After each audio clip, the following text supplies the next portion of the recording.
And although you've heard earlier that we won't actually have the resources, This is the a, GM and you all have committed to that, so we are in a good place to so let's hear about the low-income fair. meet our July start date. We're full on in program development right now. We had a chance to take a team up to visit the King County Low Income Fair program, which much of ours is being modeled after. And we met with their program staff, we met with their marketing and outreach team, and looked at their collateral and reviewed their process. We met with their finance team and discussed sort of the give and takes that department has had to make in terms of implementing the program. I mean, we met with their contractors and their community-based organizations that are actually signing folks up for the program, and got a really good sense of the lessons learned and sort of the promising practices and mistakes that they, if having to do it differently, would have done it going forward. So that's really informed our process. Obviously, we're going to localize that to make it work in our community, but it helps to give us sort of a head start in what we're trying to do locally. At TriMet, we have a project team, and we've met and we're sort of weighing the pros and cons of different implementation models. We've submitted a job description for the Low Income Fair project manager to HR, and they've done a great job. They've scored it, and we have a draft ready. Hopefully, we'll post in mid-November. What's next for us is we have to submit a budget request, because obviously to develop this program infrastructure this year, to be able to beta test a program in late spring, we actually need some resources now. So I think that'll be part of something you all review soon, to put us in a position again to meet our July start date. We're in the middle of outreach. This website actually is, this image is just a snapshot of the web page that's been developed. Below this, you'll see more information about the actual program framework. There's some initial questions. There's a space for folks to give us feedback, and we'll collect it through this.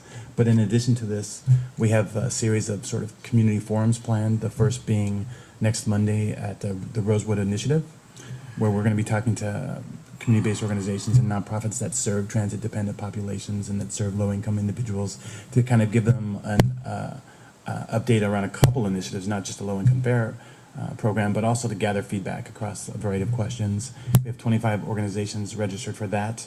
We'll be doing a second one at the PCC Willow Creek location in Washington County, and then a third one in Clackamas Community College. Clackamas, again, trying to get service providers who work with these communities to really inform the process, so our final program model takes into consideration sort of their ideas and concerns. We also will be tabling sort of awareness tables as part of the planning outreach. Well, he's talking, but I don't see any, say a few weeks or months related to the service changes, and we'll be there as well, sort of spreading the word and gathering feedback. All right, well, here, so we feel really good about where we're at. The next step for us is the work. Here's the deal here. If you're making at or below 200% of the poverty level, so far, so good. you'd be eligible for fair. So if you're making $24,100 a year, you can get a $1.25 fair and a $2.50 pass. That's the same fair as the HC. And creating sort of lower income opportunities. So we have a youth fair that's highly subsidized and reduced. We have an honored citizen fair, and now we have, or soon we'll have, this low income fair. And in our initial research, we haven't seen overlapping. So if you're a youth and you're getting the half-price youth fair, you're not also getting a youth fair and a low-income fair. You're essentially qualified for one of the categories. And in the King County model, their paratransit service is just like ours, highly subsidized, and there's not an additional benefit for the low-income fair. No. Those folks are participating in what they would call their honored citizens. So you don't get, you're not going to get overlapping programs, and so that's what we're looking at, but we're still open. The guy that testified earlier, Chris Walker, you're not getting any more discount. Adult targeted fare to reduce the cost for the folks at 200% or federal poverty.